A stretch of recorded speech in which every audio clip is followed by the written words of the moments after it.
Hello learner, my name is Ruchi Gupta. Welcome to my channel Ruchi Eco Classes for UGC net. इस video में हम जो है कि पेपर का जो है प्रीवियस ईयर क्वेश्चन करने वाले हैं। जैसा कि आपको पता है कि पेपर 1 महीने में होने वाला है और प्रीवियस ईयर क्वेश्चन से हमें पैटर्न के साथ साथ कुछ क्वेश्चन रिपीटेड भी होते हैं। और इस टाइम तो पहले वाले क्वेश्चन में जैसे मैच दी फॉलोइंग, क्रोनोलॉजी, इस तरीके के क्वेश्चन ज़्यादा पूछ रहे हैं। ठीक, तो हम प्रीवियस ईयर करेंगे तो हमें वहाँ से कम बहुत सारे 20 से 25 क्वेश्चन तो रिपीटेड हो जाते हैं, अराउंड 20 क्वेश्चन। ठीक, तो अगर आप कर लेंगे तो यहाँ से आपके क्रोनोलॉजी और आपके मैच दी फॉलोइंग तो इसमें से आते ही आते हैं। तो हम स्टार्ट करते हैं अपना। ये हमने जून 2012 का पेपर यहाँ से स्टार्ट किया है और आज हम ये 50 क्वेश्चन करेंगे विद एक्सप्लेनेशन। और फिर उसके बाद जो है आगे हम ऐसे नेक्स्ट बाय नेक्स्ट करके करते रहेंगे। ठीक, स्टार्ट करते हैं क्वेश्चन नंबर 1 से। यहाँ पे देखिए दिया हुआ है। सबसे पहले तो आपको ये काम करना है कि हर क्वेश्चन में आप नोटिफिकेशन अच्छे से पढ़ें। Read the following question and find correct answer from the choice given below this question. Marginal revenue of a monopoly firm is less than the price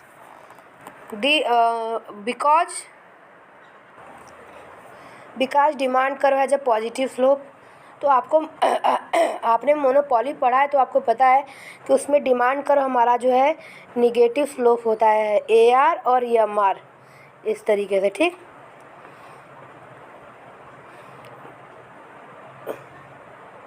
ठीक, तो demand curve has a negative slope. ये इसका यहाँ से पहला वाला answer हो जाएगा। नेक्स्ट क्वेश्चन है हमारा for an inferior good income consumption curve and Engel curve are. तो इंफीरियर गुड के लिए जो हमारा इनकम कंजप्शन कर्व होता है वो निगेटिवली स्लोप्ड होगा। और एंजल कर्व जो है कि एंजल कर्व क्या बताता है आपको? एंजल कर्व हमें ये बताता है कि इनकम के बढ़ने पे कंजप्शन हमारा किस प्रपोर्शन में बढ़ता है। ठीक, यानी कि अगर इन केस ऑफ हमारा नॉर्मल गुड रहता है या नेसेसिटी गुड होता है तो इनकम के बढ़ने पे हमारा कंजप्शन बढ़ेगा, पर एक लेवल के बाद कंजप्शन जो है स्टेबल हो जाता है। लग्जरियस में बढ़ता है, इन्फीरियर में घटता है, इस तरीके से। तो यहाँ पे हमारा आंसर बी हो जाएगा। नेक्स्ट है हमारा क्वेश्चन तीसरा वाला है। अगर आपको कहीं पे भी डाउट हो तो आप जो है कमेंट सेक्शन में कमेंट करके जो है मुझसे पूछ लीजिएगा। मैं आपको ये सारे आंसर बता रही हूँ और विद एक्सप्लेनेशन। और दूसरी बात ये है कि अगर आप जो है वीडियो देख लेंगे तो आपको पेपर में तो क्वेश्चन फंसेंगे ही फंसेंगे, साथ में आपको जो है ये पूरी रिवाइज हो जाएगी और आपको पता चलेगा कि आपने कितना आप अभी तक तैयार किया है, प्रिपरेशन किया, आपको कितना करना है। क्योंकि अगर आप बुक से इस तरह जाके ढूंढेंगे, ये करेंगे, थोड़ा टाइम लग जाएगा। यहाँ पे आपको 1 घंटे में एक पेपर हो जाएगा, तो काफ़ी बेनिफिशियल है। ठीक, the classical economics focus on the role of money as medium of exchange, medium of distribution, wealth, link between present and future. तो आपने क्लासिकल जो है क्वांटिटी थ्योरी ऑफ मनी पढ़ा होगा फिशर के बारे में। वो जो है मनी को जो है as a medium of exchange मानते हैं। If the demand for money is perfectly interest inelastic, the LM schedule will be upward sloping, downward sloping, horizontal line, vertical line। तो अगर हमारा demand for money is perfectly interest in elastic है, यानी कि हमारा जो है LM curve इस तरीके से है। और इस केस में जैसे आपने लिक्विडिटी ट्रैप सिचुएशन पढ़ा होगा, उस 1 मिनट में रब कर देती हूँ इसको। थोड़ा गला ख़राब है मेरा। ये हो गया आपका इस तरीके से। ठीक, ये हमारा परफेक्टली इलास्टिक डिमांड कर्व हो गया in case of liquidity trap situation. ठीक, और इस सिचुएशन में जैसा आपने पढ़ा होगा कि अगर हम मॉनेटरी पॉलिसी अप्लाई करते हैं जहाँ पे LM कर्व वर्टिकल होती है और यहाँ पे हम जब LM कर्व को शिफ्ट कर लेते जाते हैं, यानी कि हमारा जो है मॉनेटरी पॉलिसी हम जो है मनी सप्लाई इंक्रीज करते जाते हैं, तो हमारा जो है रेट ऑफ इंटरेस्ट पे हमारा कोई इम्पैक्ट नहीं पड़ता है इस सिचुएशन में। ठीक, इस सिचुएशन में हमारा रेट ऑफ इंटरेस्ट पे कोई इम्पैक्ट नहीं पड़ता है और LM कर्व यहाँ पे वर्टिकल है। ठीक, तो यहाँ पे आप बता देंगे कि यहाँ पे LM कर्व जो है आपका वर्टिकल होता है। तो यहाँ पे चौथे का आंसर हो गया हमारा वर्टिकल लाइन।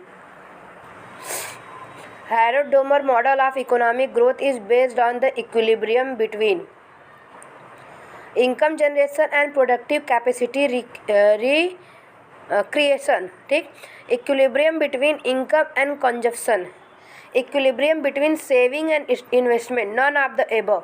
तो उनका जो कंडीशन होता है, यानी जो उन्होंने एजम्पशन मान के रखा होता है, वो सेविंग इक्वल्स टू जो है इन्वेस्टमेंट रखा होता है उन्होंने। ठीक, हैरोड डोमर दोनों ने।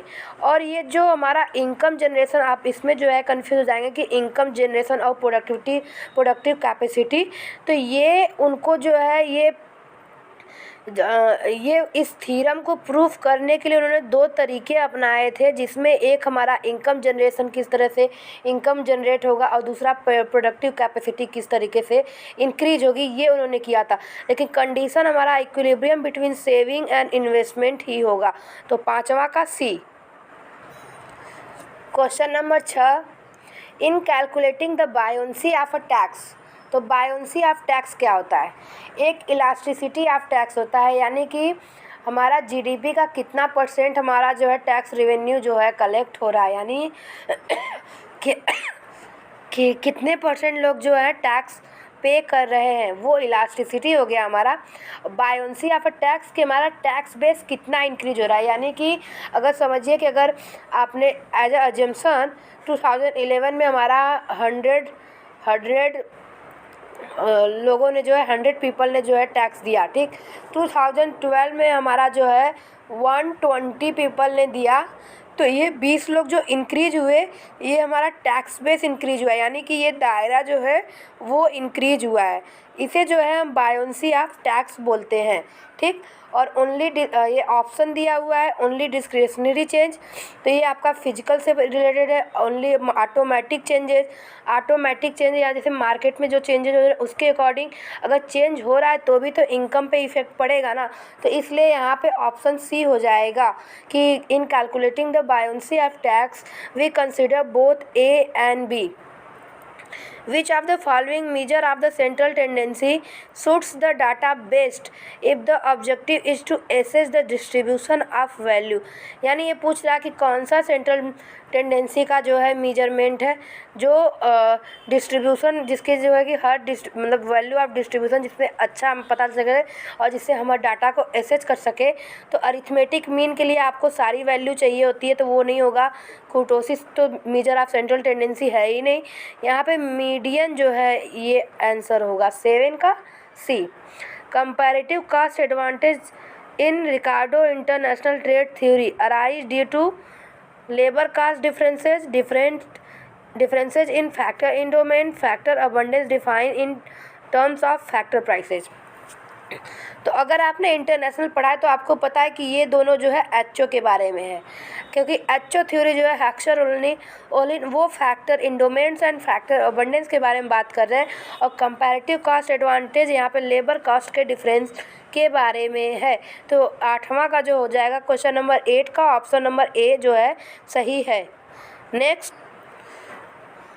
ये वाला क्वेश्चन तो आप छोड़ दीजिए क्योंकि वो 2012 का क्वेश्चन पेपर है, तो उस वक्त जो है कि हम पावर्टी लाइन या जो है कि अपने जो जितने भी मेजरमेंट है वो अकॉर्डिंग टू 2004-5 लेते थे, तो ये वाला छोड़ दीजिए। हम अगला करते हैं 10th का। Which of the following is not a component of Bharat निर्माण।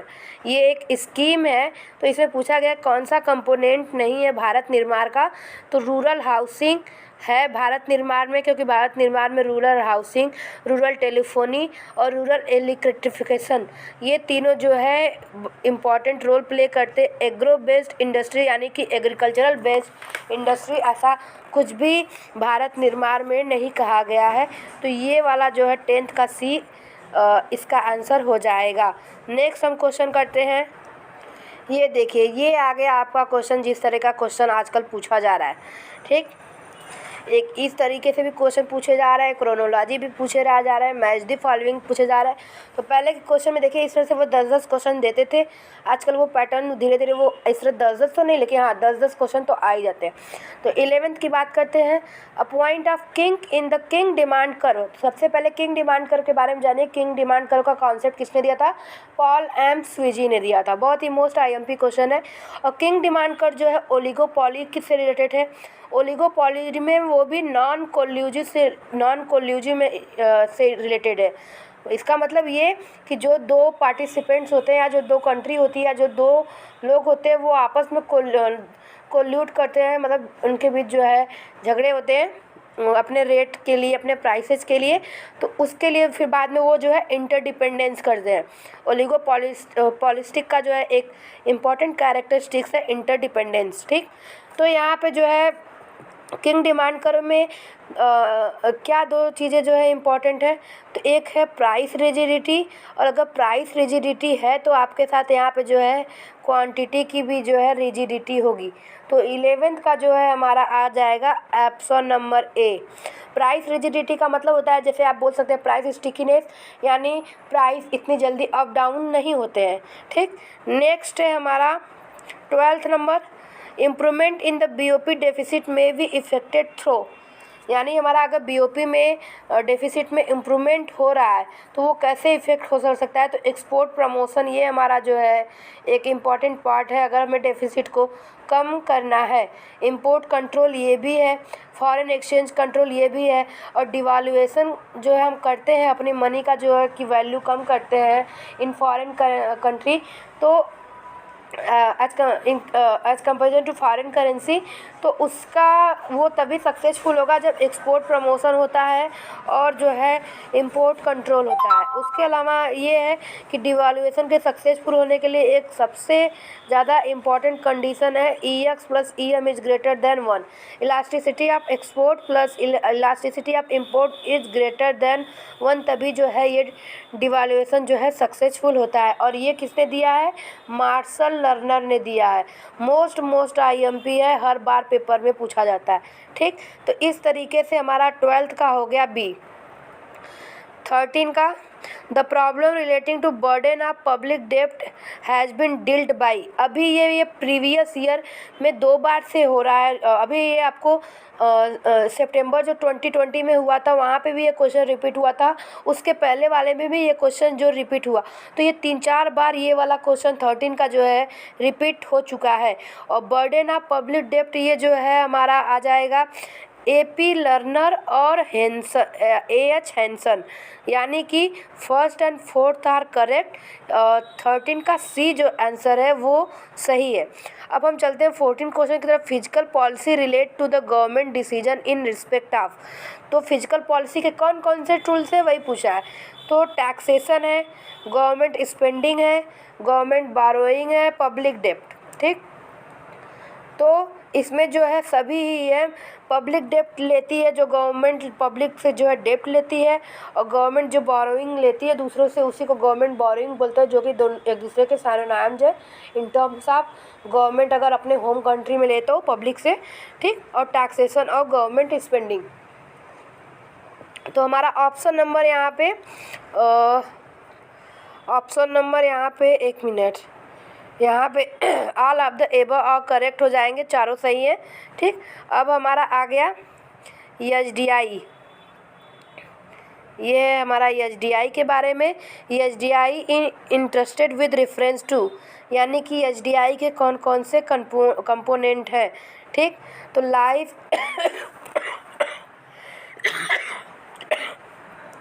लाइफ एक्सपेक्टेंसी एट बर्थ है पहला हमारा। उसके बाद रियल GDP पर कैपिटा है। इन्फेंट मोर्टेलिटी, ये मोर्टेलिटी तो SDI का कंपोनेंट है ही नहीं, और मोर्बिडिटी भी ये कंपोनेंट नहीं है। ठीक, तो ये हमारा ऑप्शन नंबर यहाँ पे ए सही हो जाएगा, फर्स्ट एंड सेकेंड। यहाँ पे जो है कि हमारा स्टैंडर्ड ऑफ लिविंग यानी कि पर कैपिटा इनकम भी बोल सकते हैं, GDP ये होता है, लाइफ एक्सपेक्टेंसी होता है। तीसरा कंपोनेंट होता है हमारा स्कूलिंग का, लिटरेसी लेवल। ठीक, तो इस तरह से ये हमारे 15 क्वेश्चन हुए और आगे के हम क्वेश्चन अभी करते हैं 16 नंबर का। और इससे पहले अगर आपको ये वीडियो पसंद आ रहा है तो प्लीज़ चैनल को लाइक करें, शेयर करें, सब्सक्राइब करें, और अगर आपको कहीं कोई डाउट हो तो आप जो है कमेंट सेक्शन में कमेंट करें।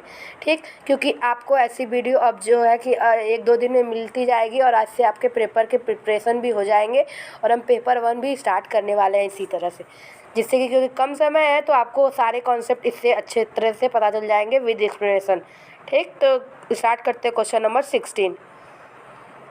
The doctrine of unbalance growth was propounded by. ये भी मोस्ट IMP क्वेश्चन है और ये एक डेप्थ बर्डन वाला और ये वाला सब दोनों, ये दोनों साथ में ही रिपीट हो रहे हैं। और एक आपका है वो प्रोडक्टिव कैपेसिटी हेरोडोमर, और ये आगे वाला हेरोडोमर भी जो है एक साथ रिपीट हो रहा है। ठीक, तो अब हम जो है कि 16 कर रहे हैं कि अनबैलेंस ग्रोथ कौन कौन propounded है। तो नर्क से जो है बैलेंस ग्रोथ के जो है कि माने जाते हैं। ठीक, और आपका हर्ट्समैन है जो अनबैलेंस के लिए है, और उसके बाद जो है हमारा रॉबर्ट सोलो तो नहीं है इसमें, ये बैलेंस ग्रोथ को मानते हैं। सिंगर यानी हर्ट्समैन और सिंगर आर करेक्ट, यानी first and third are correct. अब Harrod Domar model of economic growth is based on, तो वारंटेड ग्रोथ रेट और natural growth rate, investment growth rate और प्रोडक्टिव ग्रोथ रेट तो ऐसा कुछ होता नहीं है। कैपेसिटी और जनरेशन वाला आपको बता दिया, तो first and fourth are correct. तो यहाँ पे ये ऑप्शन नंबर डी हमारा जो है सही हो जाएगा। In Keynesian system speculative demand for money arises because of, तो ये uncertainty of future interest rate हो जाएगा एक हमारा, क्योंकि वो 3 चीज़ें बताते हैं, प्रिकॉशनरी, ट्रांजैक्शन और स्पेकुलेटिव। तो प्रिकॉशनरी और ट्रांजैक्शन तो ये होते हैं फंक्शन ऑफ वेल्थ, इनकम आप बोल सकते हैं, और ये स्पेकुलेटिव होता है function of rate of interest, और function of rate of interest हमारा ये फर्स्ट वाला है। ठीक, और उसके बाद है ये दिया है to bridge the gap between income and eventual expenditure, और उसके बाद है हमारा relationship between changes in the interest rate and bond prices. तो ये है हमारा कि हम बॉन्ड प्राइस में स्पेकुलेट में क्यों करते हैं, डिमांड फॉर मनी अराइज क्यों होता है, क्योंकि बॉन्ड प्राइसेज और चेंज रेट ऑफ इंटरेस्ट में चेंज होता है, इन्वर्स रिलेशनशिप होता है। आपने ये पढ़ा होगा इन्वर्स, इस तरह से रेट ऑफ इंटरेस्ट का इन्वर्स रिलेशनशिप होता है। तो first and fourth are correct हो जाएगा। According to Milton Friedman theory of permanent component of consumption expenditure depend upon, तो परमानेंट जो है कंपोनेंट है अगर आप तो ये परमानेंट इनकम पे डिपेंड करता है और ट्रांजिटरी पे। ठीक, तो एक हमारा ये हो जाएगा दूसरा। उसके बाद जो है हमारा ट्रांजिटरी जो होता है ये शॉर्ट रन में होता है। अगर आप पहले कहेंगे तो ये होता है ट्रांजिटरी और परमानेंट इनकम, लेकिन जो ट्रांजिटरी होती है ना वो शॉर्ट रन में होती है। और जैसे ट्रांजिटरी का मतलब टेम्परेरी जैसे आपने ओवर टाइम किया 1 दिन का 2 दिन का, वो आपका टेम्परेरी हो गया। लेकिन अब आपने उसको लगातार 1 सालों तक या 1 महीने 2 महीने अब लगातार आप करते जा रहे हैं 1-1 घंटे का ओवर टाइम, तो वो जो आपको मिल रही है वो अब टेम्परेरी ना होकर के परमानेंट इनकम हो जाती है। और मिल्टन फ्रीडमैन की जो परमानेंट कंजप्शन है वो फंक्शन है परमानेंट इनकम का। तो ये यहाँ पे थर्ड केवल सही होगा, क्योंकि परमानेंट इनकम लॉन्ग रन में होती है, और जब ये लॉन्ग रन में परमानेंट ट्रांजिटरी जो है लॉन्ग रन में जाएगी तो ये परमानेंट इनकम हो जाएगी और ट्रांजिटरी इनकम ख़त्म हो जाती है। तो यहाँ पे ऑप्शन नंबर डी जो है 19 का सही हो जाएगा। The planning commission of India has recently made announcement regarding poverty line. उस वक्त की 2012 के बारे में बात थी। तो इसमें जो है हमारा ऑप्शन नंबर 20 का ये सी वाला है, second and third are correct. उसमें उस वक्त 26 rupees per capita per day in rural areas and 32 rupees per capita per day in urban areas. ठीक, तो अभी हम जो है कि 5 क्वेश्चन और करेंगे, नेक्स्ट वाले वीडियो में हम और 25 कर लेंगे। ठीक, क्योंकि वीडियो ज़्यादा लेंदी हो जाएगा। ये देखिए, इस तरीके के क्वेश्चन आपको पूछे जाते हैं। Read the following question of given assertion with their reasoning and find correct answer from the quotes given below this question. ठीक, तो असर्टन है हमारा और रीजनिंग है। असर्टन से रीजनिंग जुड़ा हुआ होता है और असर्टन का एक्सप्लेनेशन होता है रीजनिंग में। तो Giffen paradox rarely occur in the real world. Giffen paradox आपका जो गिफिन जो है अपोज करता है लॉ ऑफ डिमांड को, यानी कि लॉ ऑफ डिमांड क्या कहता है कि प्राइसेज जो इंक्रीज होती हैं, हमारा प्राइसेज के इंक्रीज होने से हमारा डिमांड जो है डिक्रीज होता है। ये हमारा लॉ ऑफ डिमांड करता है। लेकिन ये अपोज करता है तो प्राइसेज ऑफ इंक्रीज होने से ये डिमांड जो है इंक्रीज होती है और प्राइसेज के डिक्रीज होने से डिमांड डिक्रीज होती है। ये गिफिन पैराडॉक्स कहता है, क्योंकि ये कॉन्स्पिशियस कंजप्शन स्टेटस लेवल के प्रोडक्ट के लिए होता है, जिनकी प्राइसेस ज़्यादा होने से वो रिच लोग जो status as a symbol use करते हैं उस गुड को। तो ये हमारा गिफिन पैराडॉक्स का जो है आपको क्या होता है ये मैंने बताया। अब हम रीजन के बारे में करते कि रीजन होता क्या है। तो inferior goods are narrowly defined for which suitable substitutes are available। Inferior goods जो है कि नैरोली डिफाइन होता है विद सुटेबल सब्स्टिट्यूट आप। तो यहाँ पे ये गिफिन पैराडॉक्स के बारे में बात कर रहा है यहाँ पे इन्फीरियर। तो इन्फीरियर हम जो है कि गुड्स को डिफाइन इस तरीके से नहीं कर सकते हैं कि जिसका सब्स्टिट्यूट जो है या क्लोज सब्स्टिट्यूट जो अवेलेबल है, नहीं। इन्फीरियर गुड वो गुड होते हैं जिनकी क्वालिटी लो होती है और ये जो है प्राइस से इन्वर्सली रिलेटेड होती है और इनकम से भी, यानी कि इनके प्राइस जब कम होते हैं तो डिमांड ज़्यादा होती है, प्राइसेस ज़्यादा होते हैं डिमांड कम, और इनकम जब एक पर्सन की इनकम जब कम होती है तो वो जो है डिमांड उसकी ज़्यादा करता है। लेकिन जैसे जैसे वो लाइफ थोड़ी अच्छी जीने लगता है तो इन्फीरियर गुड की जगह वो नॉर्मल या बोल सकते हैं कि अच्छी अच्छी चीज़ें यूज करने लगता है। तो यहाँ पे ऑप्शन जो है सी सही है, यहाँ पे एक करेक्ट है और ये वाला जो है गलत है। तो यहाँ पे option C A is the correct but R is the incorrect. Next है according to the life cycle theory of consumption and individual level of consumption depend not just on current income but also on long run expected earning. ये life cycle theory of consumption के बारे में बता रहा है कि हमारा जो लाइफ साइकिल हाइपोथेसिस है उसमें जो है कंजप्शन हमारा जो है individual level of consumption income पे तो डिपेंड करता है, यानी करेंट इनकम पे तो डिपेंड करता ही है। साथ में हम अपने फ्यूचर में लास्ट में कितनी तक जो है कितना अर्निंग कर सकते हैं उसके अकॉर्डिंग जो है हम कंजप्शन करते हैं, क्योंकि हमें अपनी पूरी लाइफ, क्योंकि वो जो है 25 से जो है 60 तक ही वो काम कर रहा है, बाकी इधर 15 से 60 तक ही काम कर रहा है, बाकी इधर के 15 साल और इधर के 15 साल वो बैठ के खाने वाला है। तो इतना जो वो काम करेगा उसको जो है यहाँ से यहाँ तक तो चलाना है, साथ में इधर भी चलाना है इधर भी चलाना है अपनी सेविंग के।